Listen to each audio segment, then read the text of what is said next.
Congratulations ముందుగా. Thank you. సంతోషమా మీకు? అంటే తప్పనిసరి పోరాటం. నేను 47 సంవత్సరాలుగా పోరాటం చేస్తున్నా. ఆయుధం లేకుండా పోరాటం చేస్తున్నా.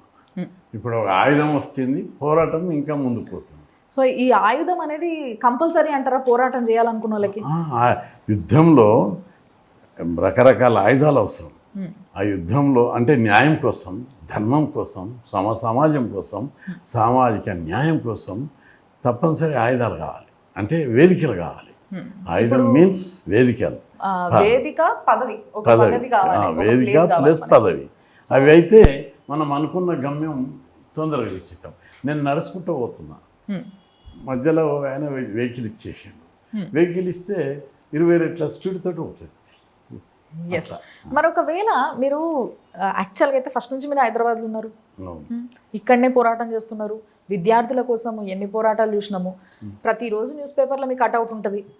ప్రతిసారి ఏదో ఒక దాని గురించి వీళ్ళకి ఇది అవసరం ఉంది, అది అవసరం ఉంది, ఇదంతా చూస్తున్నాం మేము.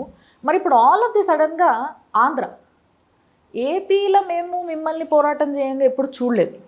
ఎప్పుడు చూసినా కానీ తెలంగాణలో, ముఖ్యంగా హైదరాబాద్లో చుట్టుపక్కల కాలేజీల గురించి వీటన్నిటి గురించి ఒక ఉద్యమ నాయకుడు, విద్యార్థుల నాయకుడుగానే చూసినాం ఇప్పటి వరకు కూడా. మరి ఏపీలో ఏంది ఇది అసలు సడన్ సర్ప్రైజ్ మాకు? అంటే నేను ఉమ్మడి ఆంధ్రప్రదేశ్ ఉన్నప్పుడు హైదరాబాద్లో ఉద్యమంలో నేను పార్టిసిపేట్ చేసిన. నేను పిలిపిస్తే ఉమ్మడి రాష్ట్రంలో 1000 నుంచి 1500 సెంటర్లలో ఉద్యమాలు, ధర్నాలు, కలెక్టరేట్లు ముట్టడి, మంత్రుల ఘెరావు, ఎమ్మెల్యేల ఘెరావు లాంటి మిలిటెంట్ ఉద్యమాలు ఇప్పుడు కాదు 47 ఏళ్ళ నుంచి చేసుకుంటూ వస్తున్నాం. నేను మీటింగ్లు పెట్టింది ఇక్కడ తెలంగాణతో పాటు ఆంధ్రప్రదేశ్లో నేను తిరగని టౌన్ లేదు, తిరగని ప్రాంతం లేదు, తిరగని యూనివర్సిటీ లేదు, తిరగని కాలేజ్ లేదు, ప్రతి హాస్టల్ లేదు. ప్రతి చోట వేలాది మందితోటి మీటింగ్ పెట్టాము. భీమడోల్, భీమవరం, ప్రతి చోట చైతన్య యాత్రలు 4 జిల్లాల్లో పెట్టాము.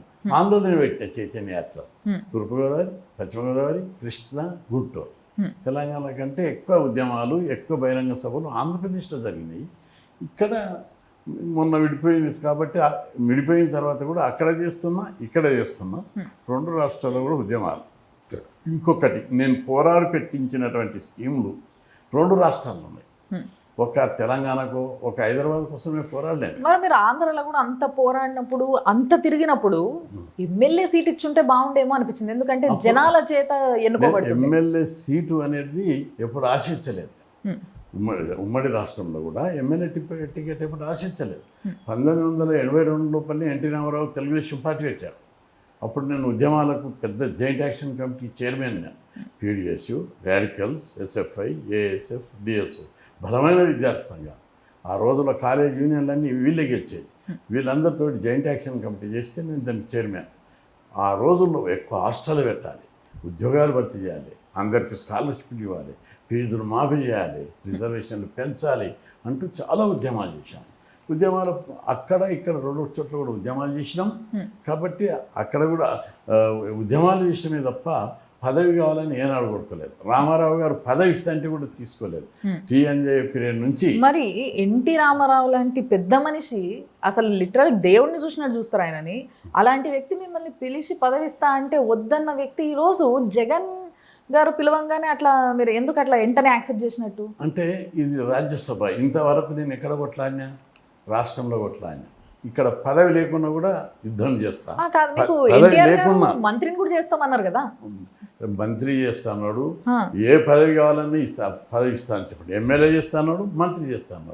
నేను మంత్రి చేసి ఎమ్మెల్యే చేస్తే మళ్ళీ వచ్చి అవి శాశ్వతంగా పదవి. ఆ పదవి చేసినాక మళ్ళీ వచ్చి రోడ్ల మీద వచ్చి బీసీల కోసం, ఎస్సీల కోసం, ఎస్టీల కోసం, నిరుద్యోగుల కోసం పోరాటం చేయలేను. ఒక హోదాకు పోయి మళ్ళీ వచ్చి ఉద్యమాలు చేయలేను. ఈ పదవి అనేది శాశ్వతం కాదు అని చెప్పి దాన్ని నిరాకరించి ఉద్యమం చేశాం. ఆ రోజుల్లో, ఆ పరిస్థితుల్లో పదవి లేని వాళ్ళకి ఎక్కువ గౌరవం ఉండేది. ఈరోజు అధికారం పదవికి ఎక్కువ గౌరవం. 1982 నుంచి 2010 దాకా కూడా పదవి లేకుండా చేసిన వాళ్ళకి ఎక్కువ గౌరవం ఇచ్చేది.